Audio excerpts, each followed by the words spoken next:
Hello students, second year students का आज 12th lecture है। तो आज का आपका टॉपिक है इतिहास में मुद्रण का विकास।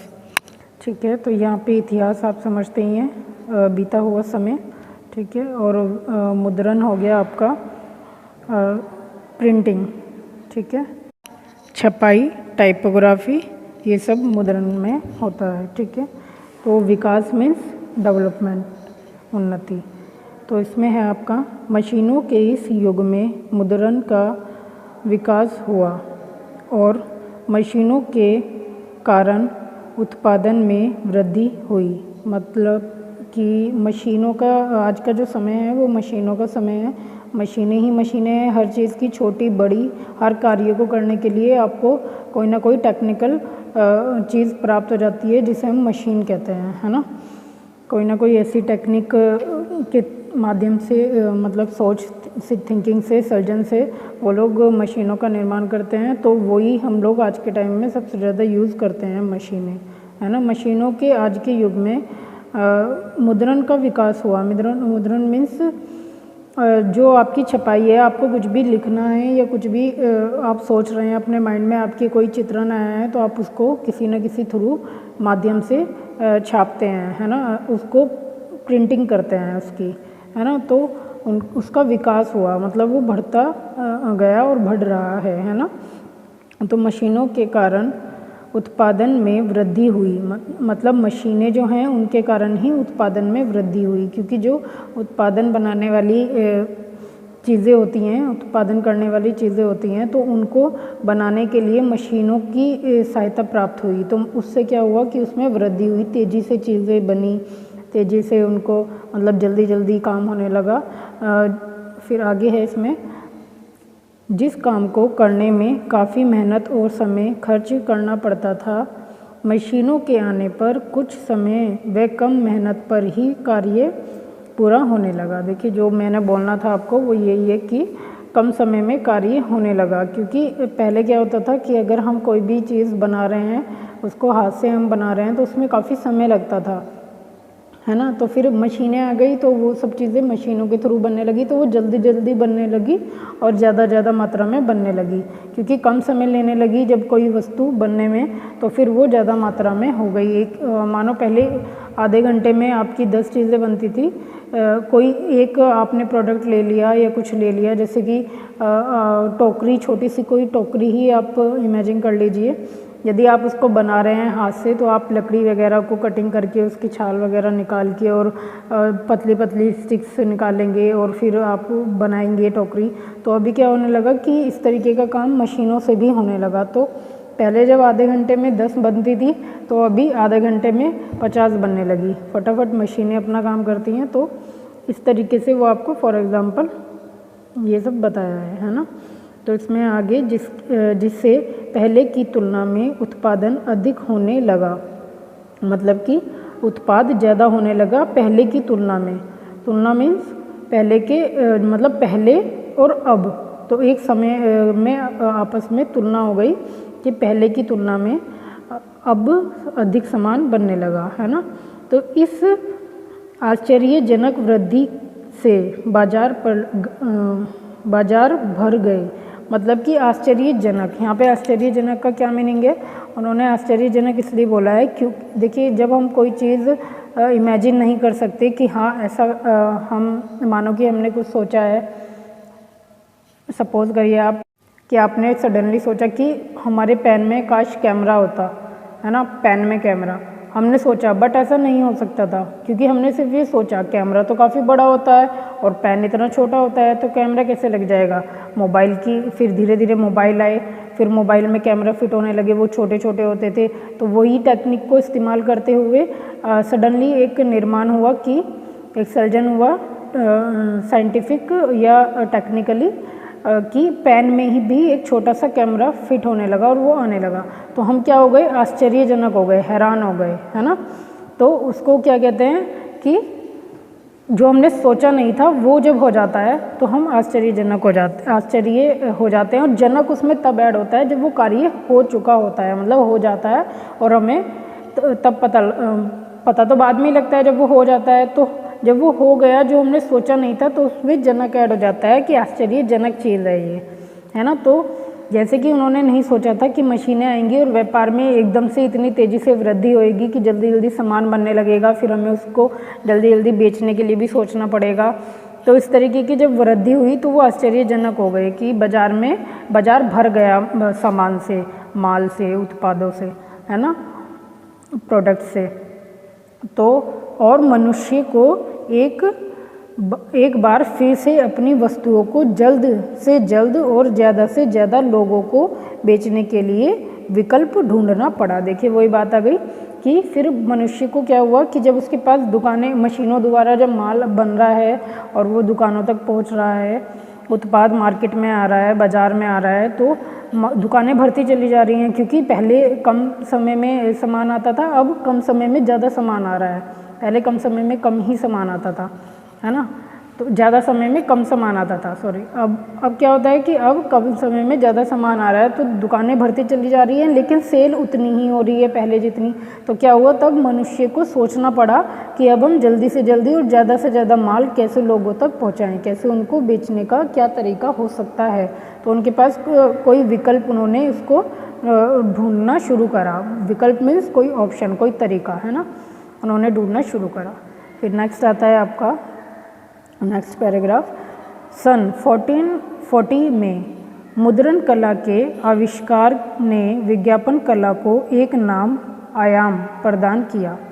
मीन्स जो सन था आपका 1440, उसमें मुद्रण कला का आविष्कार हुआ। मतलब ये जो मुद्रण कला है उसका आविष्कार तब हुआ, ठीक है। तो आविष्कार मीन्स तो आप समझते ही हैं, सर्जन कह सकते हैं, है ना। तो आविष्कार उस समय हुआ। मुद्रण को मैंने आपको बता ही दिया, प्रिंटिंग, टाइपोग्राफी, है ना, छपाई वगैरह। तो विज्ञापन कला को एक नाम, आयाम प्रदान हुआ।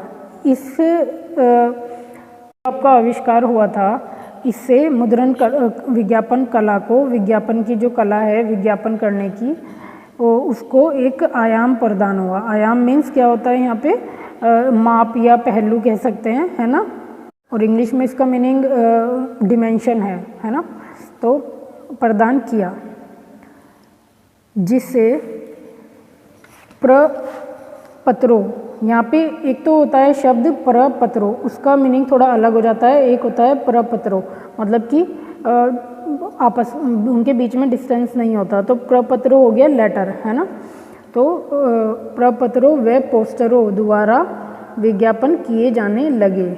उसके बाद, जिसके बाद मतलब जब मुद्रण का आविष्कार हुआ उसके बाद विज्ञापन में आयाम आ गया। तो विज्ञापन में क्या होने लगी, क्या परिवर्तन आया कि प्रपत्रों व पोस्टरों द्वारा विज्ञापन किया जाने लगा। तो पहले जो विज्ञापन का समय था, जब पहले आदि काल का समय था, तब ये था कि प्रागैतिहासिक काल के समय से जो चला आ रहा था कि वो अलग अलग तरीक़ों से वो करते थे, विज्ञापन करते थे। कोई चित्रण कर देता था, कोई कुछ कर देता था। फिर क्या होने लगा कि भाषा में विज्ञापन होने लगा कि बोल के लोगों को बताना, डुगडुगी बजाकर शोर मचाना, इस तरीके से आपका विज्ञापन के वो तरीके अपनाते थे, उसको विज्ञापन को करते थे, है ना। तो जब ये तरीका होने लगा तो उसके बाद जो परिवर्तन आया वो क्या आया कि परिपत्रों व पोस्टर द्वारा, मतलब कि छपाई होने लगी मुद्रण के आने के बाद। तो जब छपाई होने लगी तो वो प्रिंटिंग करने लगी उन चीज़ों की जो वो सोच रहे हैं, जो वो बनाना चाहते हैं, उसकी एक वो छपाई करने लगे, ठीक है। तो अच्छा, अब यहाँ पे एक चीज़ है कि आप कैसे समझेंगे कि छपाई मतलब कैसे होती है। तो यहाँ पे आप इसकी एक छोटी सी परिभाषा लिख सकते हैं परिपत्रों की, कि छपा हुआ पत्र जिसमें पूछी गई बातें भरी जाती हैं, जैसे आवेदन का पत्र। तो एक लेटर ही आप ले लीजिए, उसको कैसे छापा जाता है, टाइपोग्राफी करके, मतलब कि टाइपिंग करके उसको छापा जाता था।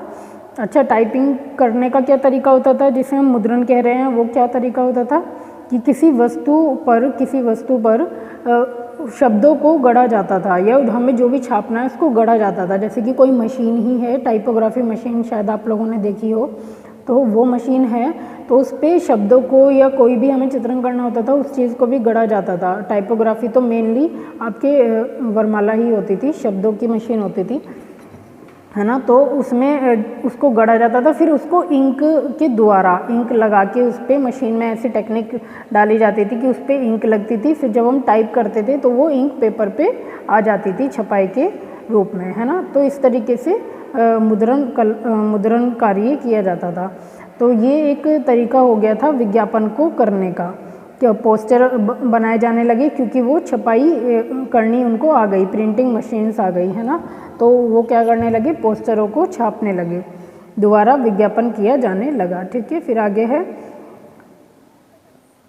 20वीं सदी में जो विज्ञापन माध्यमों में आए बदलाव के कारण, मतलब कि 20वीं सदी में जो विज्ञापन में बदलाव आए थे, मतलब विज्ञापन के जो माध्यम थे, जैसे कि मैंने बताया कि पहले वो डुगडुगी वगैरह इन सब चीज़ों का यूज़ करते थे, फिर धीरे धीरे उनमें छोटे छोटे परिवर्तन होने लगे। फिर आ गई मशीनें आपकी, तो मशीनें भी अलग अलग प्रकार की होती थी, तो वो अलग अलग तरीके के माध्यम माने गए छपाई में विज्ञापन के लिए जो यूज़ किए जाते थे। उसमें आपका धीरे से जब टीवी आ गया तो दूरदर्शन चैनल हो गया, जैसे कि आपका न्यूज़ चैनल हो गया, रेडियो जैसे कि पहले से ही था, है ना। तो फिर आ गई आपकी प्रिंटिंग मशीन वगैरह। तो एक समय बाद तो जब ये माध्यम चेंज हुए, बदलाव आया उनमें, इन माध्यमों में, मतलब मशीन का प्रॉपर यूज़ होने लगा एक तरीके से, तब विज्ञापन में क्रांतिकारी परिवर्तन आए।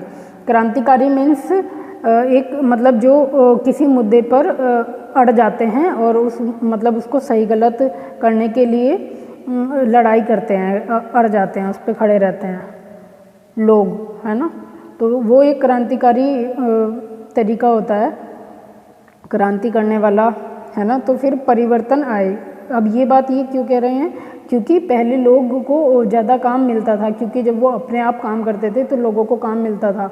अब मशीनों का क्या हो गया था, मशीन आने के बाद लोगों का काम कम हो गया था, वो लोग काम नहीं कर पाते थे क्योंकि मशीनों से माल बनने लगा था। अब मशीनों में चाहिए थे 10 आदमी और पहले 50 आदमी भी अपना अपना काम करते थे, क्योंकि जब माल ज़्यादा चाहिए होता था तो 50 आदमियों को वो काम बांटा जाता था कि 20 तुम बनाओ, 20 तुम बनाओ, 20 तुम बनाओ। अब मशीन आ गई थी तो वो कम समय में बहुत जल्दी से वस्तुओं को बनाने लगी थी, उत्पादों को बनाने लगी थी। तो मशीनों को चलाने के लिए कितने लोग चाहिए थे, कम से कम आप 50 में से 10 ही लोग मशीनों को चलाने के लिए चाहिए थे, या 15 या 20 मान लीजिए। तो 30 या 40 लोगों का रोजगार एक तरीके से रोजगार का साधन खत्म हो गया था। तो लोगों ने इस चीज़ की क्रांति की थी, उसका विरोध किया था कि मशीनें आ गई, हमारा रोजगार चला गया, है ना। तो इसलिए कहा कि क्रांतिकारी परिवर्तन था वो उस समय, है ना, आया और विज्ञापन का स्वरूप बदल गया। तो विज्ञापन लेकिन जो भी है, जो भी हुआ, लेकिन विज्ञापन का स्वरूप तो बदल ही गया। स्वरूप मीन्स उसका एक मतलब विशेषता, उसका जो स्वभाव या आकृति या विज्ञापन का जो भी तरीका था एक तरीके से, वो तो बदल ही गया था, है ना। तो ये आपका पूरा है। फिर आगे आता है विज्ञापन के इतिहास के कारण मौलिक रूप में विज्ञापन करना इतना सरल नहीं रह गया था। मतलब कि विज्ञापन का जो इतिहास था उसके कारण आज का जो मौलिक युग है इसमें विज्ञापन करना सरल नहीं रह गया था। मतलब कि जो एक वास्तविक मौलिक मीन्स की मूल संबंधी या वास्तविक या असली, है ना, असली रूप से एक सरल माध्यम से कह सकते हैं कि विज्ञापन करना सरल नहीं रह गया था, तो वो सफल नहीं हुआ। तो इस विकल्प के रूप में, मतलब कि इस ऑप्शन में रूप में समाचार पत्र के माध्यम से, मतलब कि जो समाचार पत्र होते हैं जैसे कि आपका न्यूज़पेपर वगैरह हो गया, मैगजीन्स वगैरह हो गई, है ना, तो समाचार पत्र के माध्यम से विज्ञापन का प्रचलन शुरू हुआ। तो इस तरीके से फिर लोगों ने क्या किया कि विज्ञापन का तरीका समाचार पत्र मतलब कि न्यूज़पेपर द्वारा शुरू किया। ठीक है, तो ये सारा आपका हो गया मुद्रण का किस तरीके से विकास धीरे धीरे हुआ। क्योंकि जब मशीनें आ गई थी और वो यूज़ होने लगा था तो वो तरीका तो बंद ही हो गया था, डुगडुगी वगैरह ऑल ओवर। तो उन्होंने क्या किया फिर कि जब टाइपिंग होने लगी तो न्यूज़पेपर बनाने शुरू कर दिए और वही विज्ञापन का एक तरीका उस समय शुरू हो गया। भले ही लोगों में क्रांतिकारी विचार आ गए थे कि मशीनें आने से हमारे काम बंद हो गए, हमें काम मिलने कम हो गए, है ना, जैसे कि उनकी आर्थिक स्थिति जिससे इफ़ेक्ट हुई, है ना। तो इसलिए वो क्रांतिकारी काल उसमें क्रांतिकारी जो समय था वो चला उस वक्त, है ना, जब ये सब परिवर्तन आ रहे थे। तो वैसे तो हर परिवर्तन में ही क्रांतिकारी समय एक आता ही है, क्योंकि जब पब्लिक मतलब विकास होता है देश का, या हमारे देश में कोई भी टेक्नोलॉजी वाली टेक्निक आती है, तो कुछ लोगों का व्यवसाय कम होता ही होता है, क्योंकि उस काम को जिसके वजह से वो मशीन आई है, जिसके लिए वो मशीन आई है, उस काम को पहले 10 लोग या 20 लोग करते ही थे, लेकिन मशीन आने के बाद 5 या 4 लोग उसको करने लगे। तो ये क्रांतिकारी स्थिति आती ही आती है हर सर्जन में, हर विकास में, है ना। तो कुछ लोगों के लिए वो अच्छा होता है, कुछ लोगों के लिए वो बुरा होता है, ठीक है। तो ये था आपका मुद्रण का पैराग्राफ और टॉपिक। तो नेक्स्ट टॉपिक हम अपनी नेक्स्ट वीडियो में पढ़ेंगे। Okay students, take care.